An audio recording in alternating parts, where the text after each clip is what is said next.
अस्सलामुअलैकुम बिस्मिल्लाहिर्रहमानिर्रहीम। Welcome to my channel पढ़ो लर्न टुगेदर। उम्मीद है कि आप तमाम लोग खैरियत से होंगे। आज हम लोग एक्सरसाइज 3.1 पढ़ेंगे। ठीक है, तो आज 3.1 में हम लोग क्या करेंगे, आज पढ़ेंगे कि किस तरह से हम यूनिट वेक्टर्स को निकाल सकते हैं और इसके जो जो क्वेश्चंस होंगे उसको सॉल्व करेंगे। ये हमारा पार्ट 3 है, क्योंकि पार्ट 1 के अंदर मैंने आपको एमसीक्यूज बताया था, पार्ट 2 के अंदर मैंने आपको क्वेश्चन 1 से लेकर के 4 तक बताया था, और पार्ट 5 अभी हमने पार्ट 3 स्टार्ट किया जिसमें हम लोग 5 से ऑनवर्ड क्वेश्चंस को सॉल्व करेंगे। ठीक है, तो ये चैनल हमारा पढ़ो लर्न टुगेदर का है। ठीक है, लिख देता हूँ, मेंशन कर देता हूँ यहाँ पे। तो और मैं सर शारिक, आपको मालूम है कि मैं हर रोज़ आपके लिए वीडियोस अपलोड करता हूं आपकी न्यू बुक मैथमेटिक्स की आई है उसके अकॉर्डिंग। ठीक है, और अभी मैं कॉपी में इसलिए हूं ताकि मैं बता दूं इस सवाल को, और फिलहाल तो मैं आपको वाइट बोर्ड में ही पढ़ा रहा होता हूं। ये वीडियो सिर्फ आपको मैं क्या कर रहा हूं, कॉपी में पढ़ा रहा हूं। ठीक है, तो एक बात बता देता हूं कि अगर आपको मेरे व्हाट्सएप ग्रुप में ऐड होना है, गर्ल्स और बॉयज़ की व्हाट्सएप ग्रुप है, उसमें अगर ऐड होना है तो उसके आपके पास मेरा नंबर शो हुआ होगा। प्राइवेट ग्रुप में अगर ऐड होना है, 2 ग्रुप से मेरे पास, एक प्राइवेट है एक पब्लिक है। पब्लिक में आप बासानी लिंक के ज़रिए ऐड हो सकते हो, नंबर पर मैसेज करके अपना नाम और अपना क्लास। और अगर आपको मेरे व्हाट्सएप के प्राइवेट ग्रुप में ऐड होना है जिसके अंदर आपको गैस पेपर, टारगेट पेपर और साथ साथ आपको क्या मिलेगा, एमसीक्यूज़ के पेपर्स मिलेंगे, तो वो अगर आपको हासिल करने हो पूरे साल में आपको मिलते रहेंगे, तो उसके लिए मेरे पास प्राइवेट ग्रुप है। इसी नंबर पे मैसेज करना होगा, लिखना होगा आपको प्राइवेट ग्रुप में ऐड होना है, जो कि सिर्फ और सिर्फ 100 रुपीज़ में है। ठीक है, और साथ साथ अगर लाइव क्लासेस लेना है तो उसका ही प्रोसीजर ये है कि आप मुझे मैसेज करके कहेंगे लाइव क्लासेस लेनी है, मुझे ज्वाइन होना है, इनरोल होना है, तो उसके बारे में बता दूंगा। तो चलें, आज ये तमाम बातें हमने कर ली, अब सॉल्व करते हैं। लिखा हुआ है find the vector in the direction of each of the flowing vectors. हमें एक वेक्टर दिया हुआ है जिसकी हमें कोई वैल्यूज दी हुई है। ठीक है, डायरेक्शन दी हुई है और कह रहे हैं कि आपने क्या निकालना है, यूनिट वेक्टर निकालना है। क्या निकालना है, यूनिट। तो सबसे पहले आपको जो मैं हमेशा सिखाते हुआ आया हूँ, आपने सोल्यूशन लिखना है। सोल्यूशन लिखने के बाद आपने क्या लिखना है, आपने लिखना है जो सवाल आपको दिया हुआ है, आपने उसी सवाल को मेंशन करना है ज़रूर कि आपके पास सवाल है क्या। तो मैंने लिख दिया -3 i cap plus 8 j cap. ठीक है, एंड देन फिर आपने जब यूनिट वेक्टर निकालना है तो आपको मालूम होना चाहिए, अगर नहीं मालूम है कोई बात नहीं, मैं आपको बताऊंगा कि यूनिट वेक्टर क्या होता है। यूनिट वेक्टर हमारे पास देखिए फार्मूला क्या होता है, तो हमारे पास यूनिट वेक्टर का फार्मूला होता है, आपके पास जो भी वेरिएबल दिया हुआ है, जो भी नंबर दिया हुआ है उसको आप मेंशन करो। जैसे मैंने p लिख दिया, और p लिखने के बाद उसके ऊपर एरो कैप लगा दो। ठीक है, ये कैप लगा दो, ये कैप लग जाएगा। कैप लगाने के बाद इक्वल टू का निशान डालो। निशान डालने के बाद क्या होगा, मेरे पास जो वैल्यू ऊपर वाली होगी वो वैसे लिखा देगा, p का वेक्टर। ठीक है, और इसके साथ साथ हम डिटर्मिनेंट निकालेंगे किसका, p का, मतलब मॉड्यूलस निकालेंगे किसका, p का। तो ये हमारे पास फार्मूला होता है, p कैप मतलब यूनिट वेक्टर किसके बराबर होता है, उसको डोनेट किससे करते हैं हम लोग, कैप से। किसके बराबर होता है मेरे पास, p एरो हेड। ठीक है, और फिर उसके बाद p का हम क्या निकालेंगे, मॉडुलस निकालेंगे, डिटर्मिनेंट निकालेंगे, इसकी वैल्यू निकालेंगे, किस तरह से निकालना है। तो मैं आपको बता देता हूँ कि आप सबसे पहले इसकी वैल्यू तो हमें मालूम है, ये जो लिखी हुई है। ठीक है, ये वाली वैल्यू तो इसकी जगह आ जाएगी, लेकिन इसकी वैल्यू हमें क्या करना होगा, फाइंड आउट करना होगा। तो लिखना फर्स्ट वी विल फाइंड, हम फाइंड करने जा रहे हैं, क्या फाइंड करने जा रहे हैं, हम p का मैग्नीट्यूड निकालने जा रहे हैं कि हमारे पास इसका मैग्नीट्यूड क्या है। ठीक है, तो हम क्या लिखेंगे, हम वही लिखेंगे, p मैग्नीट्यूड का वेक्टर का निशान डालेंगे, और डालने के बाद हमारे पास एक फार्मूला होता है। क्या फार्मूला, जितने भी नंबर्स ऑफ एलिमेंट होंगे ना उसका क्या कर दो, आप स्क्वायर कर दो। चाहे तो मैं इसको डोनेट कर देता हूँ कि मेरे पास क्या है, चलो मैं x लिख देता हूँ, x का स्क्वायर प्लस y का स्क्वायर। अगर यहाँ पे कोई और अल्फाज होता, k होता, तो मैं क्या लिख देता, z का स्क्वायर, या फिर आप ऐसे भी लिख सकते हो i का स्क्वायर, j का स्क्वायर और k का स्क्वायर भी लिख सकते हो, उसमें कोई मसले की बात नहीं है। ठीक है, फिर मैंने क्या लिखा, यही डैश बनाया। ठीक है, मैं मैग्नीट्यूड निकालने जा रहा हूँ, तो याद रखना जो भी कोफिशिएंट होगा i के साथ उसके टर्म को लिखेंगे। क्या लिखा है मेरे पास, -3 लिखा हुआ है, तो मैंने -3 का क्या लिख दिया, स्क्वायर लिख दिया। ठीक है, फिर प्लस का निशान मैंने प्लस लिखा, और 8 लिखा हुआ तो 8 लिखा, और 8 के साथ क्या लगा दिया, स्क्वायर लगा दिया। ठीक है, अब इसको सॉल्व कर लेते हैं। तो मैग्नीट्यूड ऑफ p की वैल्यू क्या आ जाएगी, मेरे पास 3 3 का क्या हो जाएगा, मेरे पास 9 हो जाएगा, और 8 8 64 हो जाएगा। याद रखना ये पॉजिटिव में होगा क्योंकि हमारे पास इवन नंबर पे क्या लिखा हुआ है, इसके पावर है। तो 9 + 64 मेरे पास किसके बराबर होता है, 9 + 64 मेरे पास 73 के बराबर होता है। तो क्या लिख दूंगा मैं, 73, और 73 का रूट हमारे पास पॉइंट में आता है तो हम लोग इसको मेंशन नहीं करेंगे। अब हमारे फार्मूला में जो वैल्यू थी उसको लिख देंगे सिंपल। क्या लिखेंगे, p कैप बराबर है किसके, ये जो वैल्यू किसकी वैल्यू है, माइनस किसकी वैल्यू है, -3 + 8j cap minus 3i cap plus j cap. ठीक है, इसकी जगह जो है मैंने क्या कर दिया, ये लिख दिया, फिर डैश का निशान डाला क्योंकि यहाँ पे डिवाइड हो रहा था ये टर्म, और इसके बाद p का मैग्नीट्यूड बताना है। तो p वेक्टर का मैग्नीट्यूड क्या है मेरे पास 73 आया है, तो मैं क्या लिख दूंगा 73 लिख दूंगा। क्या मैं इसको तोड़ के लिख सकता हूँ? हाँ जी बिल्कुल लिख सकते हैं सर। कैसे? देखो, माइनस 3i कैप, नीचे क्या आ जाएगा 73 कैप, प्लस का निशान है प्लस डाल दिया, 8j कैप, और नीचे क्या आ जाएगा अंडर रूट 73 कैप। तो देखो कितना आसानी से ये क्या हो गया, हमारे पास इसका आंसर आ गया, और बुक के अंदर भी हमारे पास सेम यही आंसर आ रहा है। चलें आ जाए इसका नेक्स्ट क्वेश्चन देखते हैं कि हमारे पास क्या है। मैं नेक्स्ट पेज में चलता हूँ और आपको सॉल्व करवाता हूँ इसका नेक्स्ट क्वेश्चन, क्योंकि हमारे चैनल के अंदर आपको तमाम क्वेश्चंस प्रोवाइड किए जाते हैं। ऐसा नहीं होता कि कोई क्वेश्चन ऐसा ना हो कि जो मैं ना सॉल्व करवाऊँ, बट जो बहुत ज़्यादा सिमिलर होता है उसे हम लोग क्या करते हैं, स्किप करके कहते हैं कि एज अ होमवर्क के तौर पर आपने क्या करना है, आपने इसको सॉल्व करना है। ठीक है, तो मेरे पास सवाल है क्वेश्चन नंबर 2, क्यू वेक्टर का जो डायरेक्शन दी वो क्या दी हुआ है 5i cap minus 9j cap. ठीक है, तो चलो आ जाए इसको भी उसी तरह से फार्मूला के तहत सॉल्व करना है। तो मेरे पास क्या हो जाएगा, मेरे पास फार्मूला क्या होगा हम ये देख लेते हैं। हमने सोल्यूशन लिखना है, और सोल्यूशन लिखने के बाद जो सवाल लिखा वो सवाल को वापसी उतार देना है। तो क्या लिखा हुआ है 5i cap minus 9j cap. ठीक है, तो ये मेरे पास सवाल सेम टू सेम वैसे ही उतर गया। अब क्या करना होगा, हमें फार्मूला लिखना होगा। एज वी नो डैट, हमें मालूम है कि q का कैप किसके बराबर होगा, बराबर होगा q वेक्टर और इसका मैग्नीट्यूड ऑफ q का है। ठीक है, तो ये हो जाएगा। सबसे पहले हम लोग क्या निकालेंगे, q का वेक्टर मैग्नीट्यूड निकालेंगे। तो लिखोगे फर्स्ट वी विल फाइन, हम क्या करने जा रहे हैं, हम फाइन करने जा रहे हैं। देखिए मैं हर स्टेप आपको फॉलो करवा रहा हूँ जो बोर्ड में आपको यूज़ होगा, जिससे आपके नंबर आ सकते हैं। ठीक है, अच्छे। तो मैं क्या करूँगा, q एरो हेड बनाऊंगा, इसका मैग्नीट्यूड निकालूंगा। क्या होता है, मैं लिखूंगा x का स्क्वायर प्लस y का स्क्वायर, क्योंकि दो ही टर्म है मेरे पास। ठीक है, तो मैं क्या लिख दूंगा, आ जाओ, मेरे पास क्या हो जाएगा q ये हो गया, और यहाँ पे x की जगह क्या आ जाएगा, मेरे पास 5 आ जाएगा, 5 लिख दूंगा, और इसका स्क्वायर डाल दूंगा, बीच में प्लस का निशान डालना है, और उसमें क्या है -9 लिखा हुआ है, तो -9 उसका क्या लग जाएगा, स्क्वायर लग जाएगा। ठीक है, तो मेरे पास क्या हो जाएगा, अब इसको हमें कैलकुलेट करना होगा। तो सिंपल सी बात है, हमें तो मालूम है कि इसकी वैल्यूज़ क्या होती है।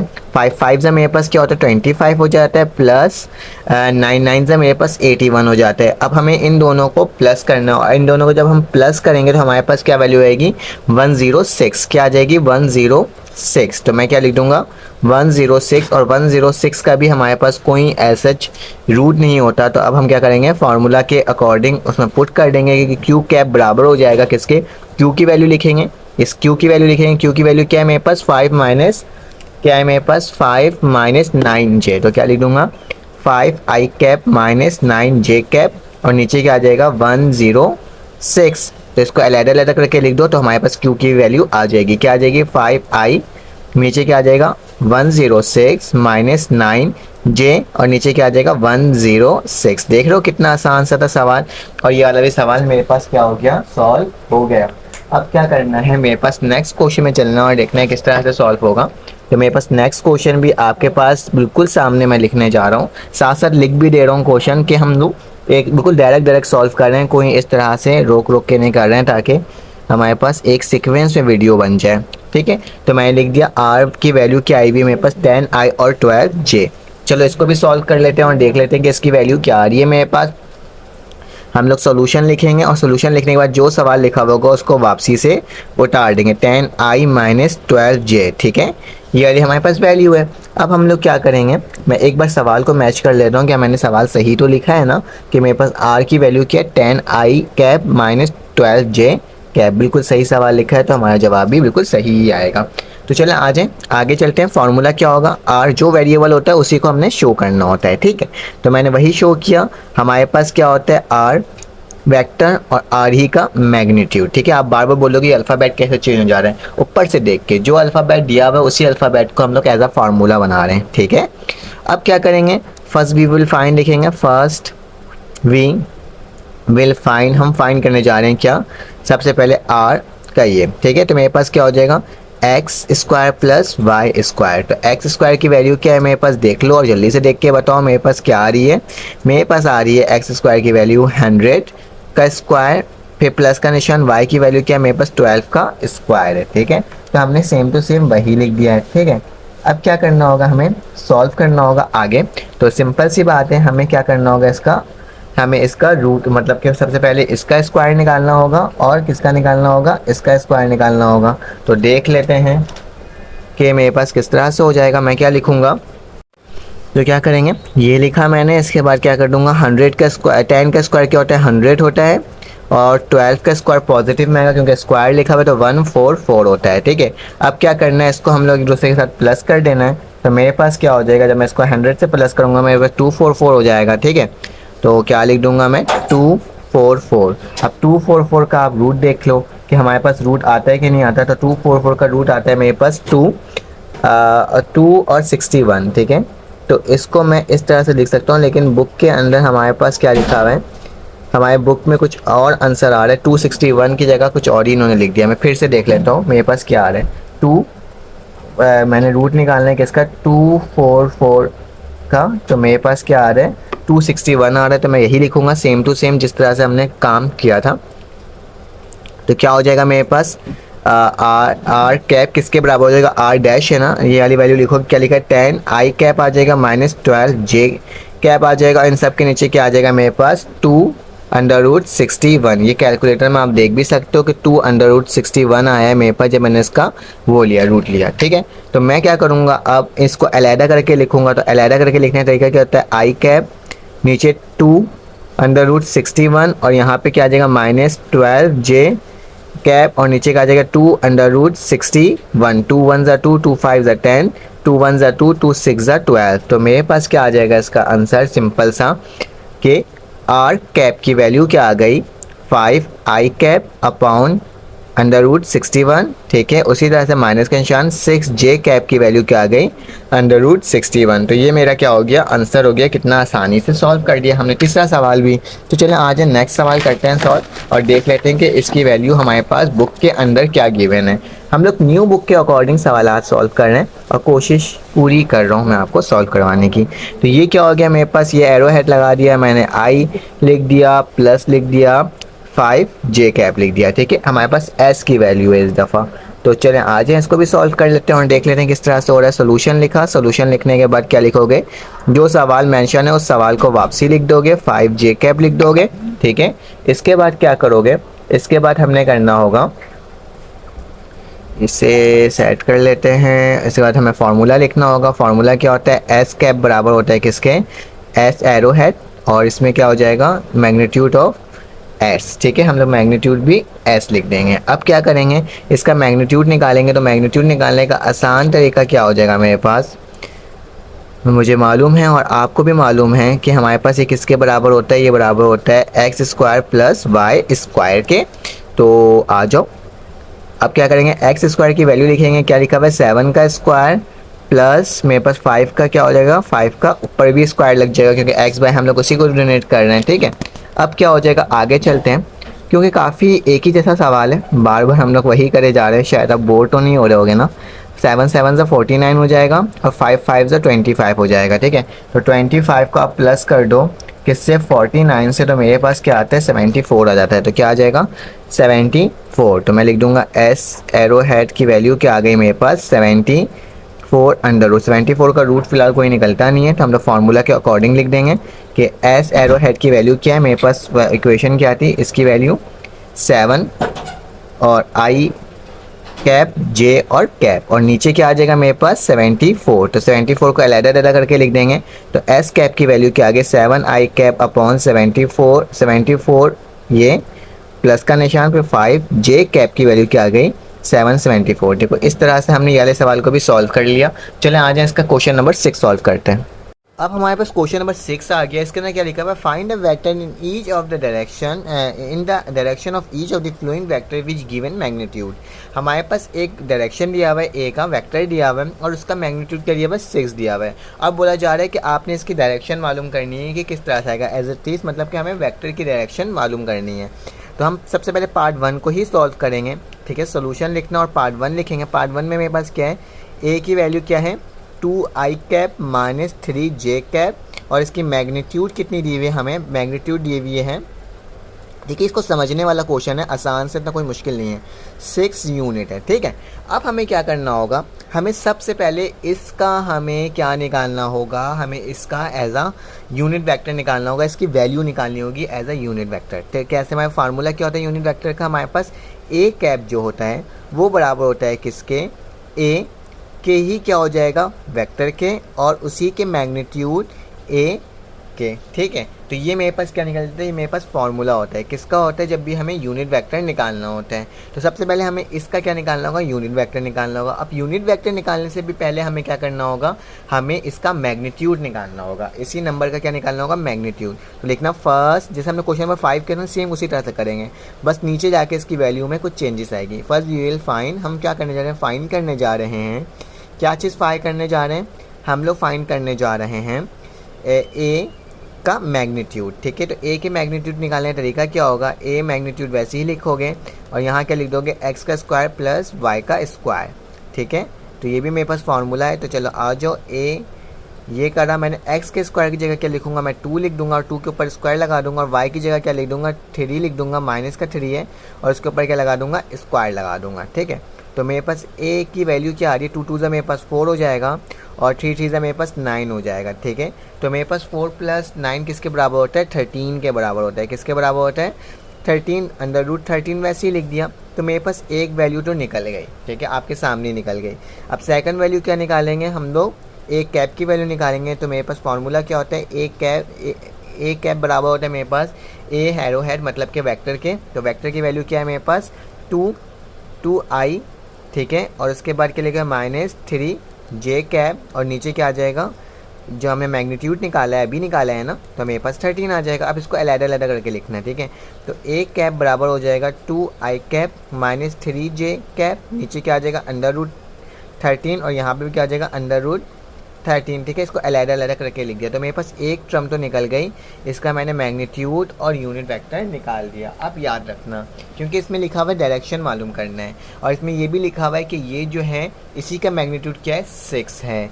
तो आपने एक कंडीशन लिखनी है, डायरेक्शन ऑफ जो ए है हमारे पास क्या है, डायरेक्शन ऑफ ए जो है वो किसके बराबर है, डायरेक्शन ऑफ बी के। किसके, डायरेक्शन ऑफ बी के।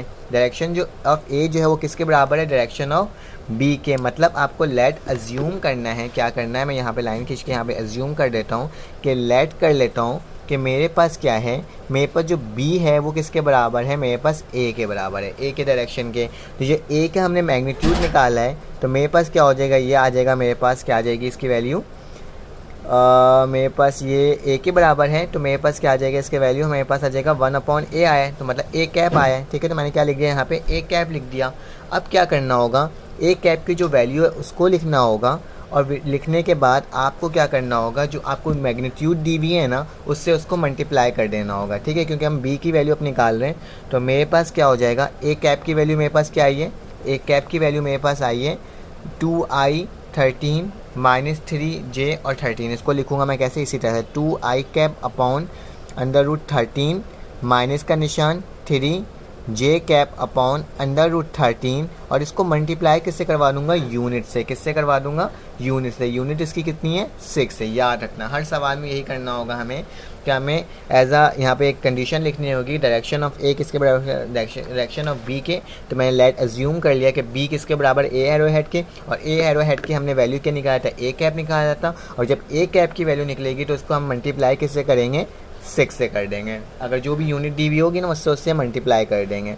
तो मैं क्या कर देता हूँ, मल्टीप्लाई करके देख लेते हैं कि मेरे पास बी कैप की वैल्यू क्या आ रही है। आप अपने मतलब से कोई भी अज्यूम कर सकते हो, ज़रूरी नहीं है कि आपने इसको अज्यूम करने के लिए क्या करना है, आपने इसको बी ही देना है या सी ही देना है। तो ये इतना कोई ख़ास इसमें ज़रूरी नहीं है, बस आपने डायरेक्ट सॉल्व करना है, इसको समझ लें। अज्यूम दे के भी बगैर भी कर सकते हैं, लेकिन मैंने अज्यूम करके इसको सॉल्व कर रहा हूँ। 6 2 कितना होता है मेरे पास, 12 आई कैप होता है। ठीक है, और नीचे वाला √13 वैसे ही रह जाएगा, माइनस का निशान।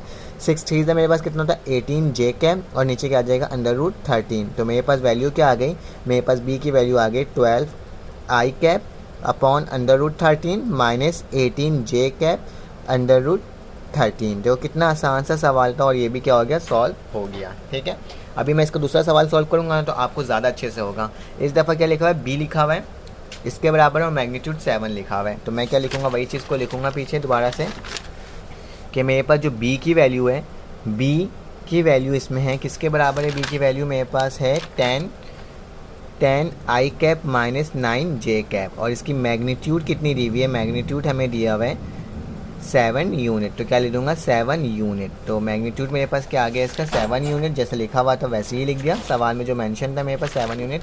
तो अब क्या करना होगा, इसको सॉल्व करना होगा। तो सबसे पहले सवाल तो हमने उतार दिया, सोल्यूशन करके ही काम कर रहे हैं। अब क्या करेंगे, हम कंडीशन लिखेंगे कि मुझे को बी का क्या निकालना है, बी का कैप निकालना है। तो बी का कैप निकालने के लिए क्या ज़रूरी होती है मेरे पास, मतलब यूनिट वेक्टर निकालना है। तो बी एरो हेड, नीचे क्या आ जाएगा, बी का मैग्नीट्यूड। तो फर्स्ट वी विल फाइंड, हम क्या करेंगे सबसे पहले, फर्स्ट वी विल फाइंड, हम फाइंड करेंगे क्या चीज़, बी का मैग्नीट्यूड। तो बी के मैग्नीट्यूड का फार्मूला क्या हो जाएगा मेरे पास, under root X square plus Y square. तो मेरे पास क्या हो जाएगी, इसकी वैल्यू आ जाएगी मेरे पास, देख लो 10 का स्क्वायर हो जाएगा, ठीक है, प्लस का निशान माइनस 9 का क्या हो जाएगा, स्क्वायर हो जाएगा। ठीक है, तो मेरे पास इसकी वैल्यू क्या आ रही है, चलो देख लेते हैं जल्दी से। 10 का स्क्वायर मेरे पास 100 होता है, 9 9 से मेरे पास 81 होता है। अब क्या करोगे, 100 को हम क्या कर देंगे, प्लस करवा देंगे 81 से, तो मेरे पास क्या हो जाएगा, 181 हो जाएगा। तो क्या लिखूँगा मैं यहाँ पे, 181। अब 181 का एक दफ़ा आप रूट लेके देख लो कि मेरे पास क्या आ रहा है। आप क्या लोगे, रूट लोगे, और आंसर का जब रूट ले लिया तो मेरे पास 181 ही आएगा। जब 181 आ गया तो मेरे पास बी कैप की वैल्यू क्या निकलेगी, बी कैप की वैल्यू निकलेगी जो बी का जो ऊपर वाली टर्म थी, उस वाली टर्म को लिख दो। क्या लिखा हुआ है बी के ऊपर वाली टर्म, 10 माइनस 9। तो मैं लिखूँगा 10 माइनस 9 जे कैप अपॉन 181। ठीक है, अब ये 181 को अलग-अलग हमें क्या करना होगा, लिखना होगा। ठीक है, तो मैं लिख देता हूँ। तो मेरे पास क्या हो जाएगा, बी कैप की वैल्यू निकलेगी 10 आई कैप अपॉन, नीचे क्या आ जाएगा 181, माइनस का निशान 9 जे कैप अपॉन अंडर रूट 181। अब हमने इसकी वैल्यू निकाली, तो अब यही लिख देना, डायरेक्शन, एक कंडीशन लिख देना, डायरेक्शन ऑफ बी जो है वो किसके, डायरेक्शन ऑफ बी किसके बराबर है, डायरेक्शन ऑफ सी बोल दो, अपनी मर्ज़ी से लिख दो इसको। आपको अगर लिखना चाहो तो लिख दो, अगर नहीं भी लिखना चाहो तो वैसे भी हो सकता है। तो मेरे पास क्या हो जाएगा, सी कैप किसके बराबर हो जाएगा, बी के, और सी किसके बराबर हो जाएगा, बी इसके। तो मेरे पास इसकी वैल्यू क्या है, और इसको मल्टीप्लाई किससे करेंगे हम लोग, 7 से करेंगे, 7 यूनिट है। तो मेरे पास क्या आ जाएगा, बी की वैल्यू क्या है मेरे पास 10, ठीक है, माइनस 9 जे कैप, ठीक है, जे कैप है, ठीक है, नीचे क्या आ जाएगा 181, और यहाँ पे भी क्या आ जाएगा अंडर रूट 181। ठीक है, मल्टीप्लाई किससे होगा, ये 7 से होगा। चलो आओ मल्टीप्लाई करके देख लेते हैं।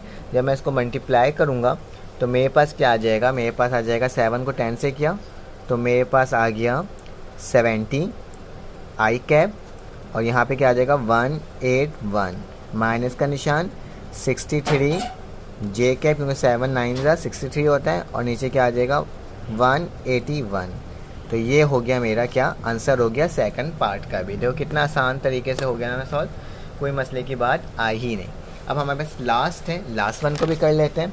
तो लास्ट वन में क्या लिखा हुआ है, सी की वैल्यू है 5 और 6, जबकि इसकी यूनिट है 11। ठीक है, यूनिट है मेरे पास 11 और 5 और 6 है। तो वही लिख दूंगा यहाँ पे, सेम वही टर्म, किस तरह से कि सी की जो वैल्यू है मेरे पास, इस बार हम पार्ट 3 को सॉल्व कर रहे हैं, जिसकी वैल्यू मेरे पास क्या थी, 5 और 6 थी। तो लिख दूंगा 5 और 6, 5 आई प्लस 6 जे कैप, जबकि इसकी मैग्नीट्यूड कितनी है मेरे पास, मैग्नीट्यूड की जो वैल्यू है मेरे पास, मैग्नीट्यूड इस 11 है। तो क्या लिख दूंगा, 11 यूनिट लिख दूंगा, 11 यूनिट। वही सॉल्व करेंगे जो तरीका हमने करा था कि मुझे सी कैप निकालना होगा। सबसे पहले सी कैप की वैल्यू क्या होगी, सी एरो हेड, और नीचे क्या आ जाएगा मेरे पास, सी का मैग्नीट्यूड। तो फर्स्ट वी विल फाइंड लिखोगे, फर्स्ट वी विल फाइंड, हम क्या निकालने जा रहे हैं, सी का मैग्नीट्यूड। तो सी के मैग्नीट्यूड की वैल्यू क्या हो जाएगी मेरे पास, हमारे पास फार्मूला होगा ये कि x square plus Y square. तो सी कैप की वैल्यू मेरे पास, मैग्नीट्यूड की वैल्यू क्या आने वाली है, 5 का स्क्वायर प्लस 6 का स्क्वायर। तो मेरे पास इसकी वैल्यू आ जाएगी 5 5 ज़ा 25 प्लस 6 6 ज़ा 36, तो क्या हो जाएगा मेरे पास, इन दोनों को जब हम प्लस करेंगे तो मेरे पास इसकी वैल्यू क्या आ जाएगी, इसकी वैल्यू आ जाएगी मेरे पास 61 आ जाएगी। क्या आ जाएगी, 61 आ जाएगी। तो मेरे पास सी की वैल्यू 61 आ गई। तो अब हम क्या निकालेंगे, सी का कैप निकालेंगे। तो सी के कैप की वैल्यू क्या होगी, पहले हम लोग सी की वैल्यू लिखेंगे। सी की वैल्यू क्या है, 5 + 5ij + 6j। देखो आपको समझ में भी आ गया होगा आखिर हो कैसे रहा है, ठीक है। और यहाँ पे क्या आ जाएगा, 61 आ जाएगा। इसको अलग-अलग करके लिख दो। तो मेरे पास क्या आ जाएगी, इसकी वैल्यू आ जाएगी मेरे पास 5i कैप के नीचे क्या आ जाएगा 61 प्लस का निशान 6j कैप के नीचे क्या आ जाएगा √61। अब क्या लिखोगे, डायरेक्शन ऑफ सी जो है वो किसके बराबर है, डायरेक्शन ऑफ डी के, ठीक है। लिख देना डायरेक्शन ऑफ डी के, ठीक है। हम क्या करेंगे, डायरेक्शन ऑफ डी के बराबर है। तो मेरे पास क्या हो जाएगा, मैं लिखूँगा जो मेरे पास सी जो है वो किसके बराबर हो गया, डी के, ठीक है। तो डी जो है मेरे पास किसके बराबर हो जाएगा, सी कैप के। और सी कैप की वैल्यू क्या है उसको लिख देते हैं, मल्टीप्लाई किसे करेंगे, 11 से करेंगे। तो मेरे पास सी कैप की वैल्यू है 5 आई का कैप वो फिर 61 आ जाएगा इसमें, फिर प्लस का निशान 6j और नीचे क्या आ जाएगा 61 आ जाएगा। इन तमाम को किससे मल्टीप्लाई करेंगे हम लोग, 11 से, ठीक है। 11 से ही मल्टीप्लाई करना होगा। अब क्या करेंगे, 11 जब मल्टीप्लाई करेंगे तो मेरे पास डी की वैल्यू क्या आ जाएगी, 5 11 सा 55 आई कैप अपॉन √61 प्लस का निशान 66j और नीचे क्या आ जाएगा √61। देखें ये वाला सवाल भी कितना आराम से हमने सॉल्व कर लिया। अब हमारे पास क्वेश्चन नंबर 7 आ गया है। क्वेश्चन नंबर 7 भी बहुत आसान है, आसान से इंतहाई आसान। क्या लिखा हुआ है, find the unknown value if. हमें क्या निकालना है, अननोन वैल्यू निकालना है। इस सवाल को पढ़ो, क्या लिखा हुआ है, 4i कैप + 5j कैप। इसमें लिखा हुआ है pi कैप + 5j। तो इसमें जो p की वैल्यू है ना ये अननोन है, इसकी वैल्यू निकालना होगा। जो हमें ऑड वन लगेगा ना उसकी वैल्यू निकालेंगे। तो सबसे पहले क्या लिखोगे, 4i कैप + 5j कैप बराबर है किसके, pi कैप के + 5j कैप के, ठीक है। अब क्या करना होगा मुझे, आप इसको कंडीशन ऑफ इक्वलिटी निकाल के भी कर सकते हो कि मतलब कि ये a जो है किसके बराबर है, c के, जबकि b किसके बराबर है मेरे पास, d के, ठीक है। तो ऐसे आप कर सकते हो सॉल्व, मतलब ये a है, ये b है, ये c है और ये d है। एज्यूम करके कि a को किसके बराबर ले लो, c के, और b को बराबर ले लो d के। तो किस तरह से हो जाएगा मेरे पास, 4 आयोटा जो है वो किसके बराबर हो जाएगा, pi कैप के, आयोटा नहीं है, ठीक है, आई कैप है, ठीक है। उसके बाद यहाँ पे देख लो, यहाँ पे क्या हो जाएगा, 5j कैप जो है किसका हो जाएगा, 5j कैप के बराबर हो जाएगा। ये दोनों कटेगा तो कट जाएगा, इसकी तो वैल्यू आएगी नहीं। आयोटा ये आई कैप से आई कैप कटेगी तो मेरे पास p की वैल्यू क्या आ जाएगी, p की वैल्यू 4 आ जाएगी। तो कितना आसान सा सवाल था, कुछ करना ही नहीं था। दूसरे में क्या लिखा हुआ है, मेरे पास लिखा हुआ है, दूसरे सवाल में लिखा हुआ है 5,7 और यहाँ लिखा हुआ है इक्वल टू का निशान डाला हुआ है 5 -q। उसको भी हम लोग कंडीशन ऑफ इक्वालिटी के दरमियान सॉल्व कर लेते हैं कि a बराबर है किसके, c के, और b बराबर है किसके, d के, ठीक है। तो a किसके बराबर हो जाएगा, a बराबर हो जाएगा मेरे पास c के, a b c है ना। तो 5 बराबर हो जाएगा किसके, 5 के, जबकि मेरे पास 7 बराबर किसके हो जाएगा, -q के। तो मेरे पास ये तो कट गया। तो मेरे पास क्या वैल्यू आ जाएगी, q की वैल्यू आ जाएगी, माइनस इधर ले जाओ तो मेरे पास क्या हो जाएगा, -7 हो जाएगा। तो मेरे पास बुक में भी यही आंसर है, सेम है। अब इसके बाद हमने क्या करना होगा, थर्ड वन को सॉल्व करना होगा। तो थर्ड वन मेरे पास क्या है, मैं यहाँ पे लाइन ड्रॉ कर लेता हूँ और यहाँ पे थर्ड वन को सॉल्व कर लेता हूँ। तो थर्ड मेरे पास लिखा हुआ है 7/2 आई कैप -3j कैप अपॉन 5 भी लिखा हुआ है, और pi कैप -3/25 j कैप, ठीक है। तो इसकी वैल्यू निकालना है। तो बेसिकली आपको करना क्या है, इसको इसके बराबर ही लेना है। ये वैल्यू तो हमारे पास फजूली होता है, ये हट जाती है, इसको तो लिखने की ज़रूरत ही नहीं है। तो इसमें क्या आ जाएगा मेरे पास, 7/2 आई कैप है वो किसके बराबर हो जाएगा, p आई कैप के। तो आई से आई कटा तो मेरे पास p की वैल्यू क्या आ गई, 7/2 आ गई। तो बस यही करना है, इसमें और कुछ करना ही नहीं है इस सवाल में। तो अब नेक्स्ट क्वेश्चन भी देख लेते हैं कि हमारे पास जो लास्ट वन है 4-1, तो इसमें भी क्या करना होगा, मुझे इसकी वैल्यू निकालनी है। सॉरी, इसको किस तरह से लिख सकते हैं ये दिखा देता हूँ मैं आपको, ये आगे चल के हमारे पास क्वेश्चन में आएगा। 7/2 और -7 लिखा हुआ है, इक्वल का निशान डाला हुआ है p, और ये इसमें अपॉन नहीं है, ठीक है, सिर्फ -7 लिखा हुआ है। याद रखना अगर इस तरह से लिखा हुआ है ना, इसको एक्सपेंड करने का तरीका क्या होता है, आपने 5/2 लिखना है, जो माइनस का निशान है उसको इसके साथ लिख देना है, ठीक है। और ये किसके बराबर हो जाएगा, ये बराबर हो जाएगा जो p है मेरे पास वो किसके बराबर हो जाएगा, -7 के बराबर हो जाएगा। तो क्या हो जाएगा, ये इसके बराबर, ये इसके बराबर। तो मेरे पास क्या बचेगी, ये टर्म कट गई, तो मेरे पास p की वैल्यू क्या आ गई, p की वैल्यू हो गई 5/2 आ गया। तो कितना आसान सा सवाल था, सिंपल सा, मैंने तमाम वैल्यूज़ आपको निकाल के दिखा दी। अभी इस वीडियो को हम यहीं पर इख्तिताम करते हैं, फिर आपसे मुलाकात होगी एक न्यू वीडियो में जिसके अंदर हम लोग क्वेश्चन नंबर 8, 9, 10 को सॉल्व करेंगे और इस एक्सरसाइज को वाइंड अप करेंगे। अगर आपको ये वीडियो अच्छी लगी तो आप लाइक कर दीजिएगा, सब्सक्राइब कर दीजिएगा, बेल के आइकन क्लिक कर दीजिएगा। फिर आपसे मुलाकात होगी एक न्यू वीडियो में। अल्लाह हाफिज़।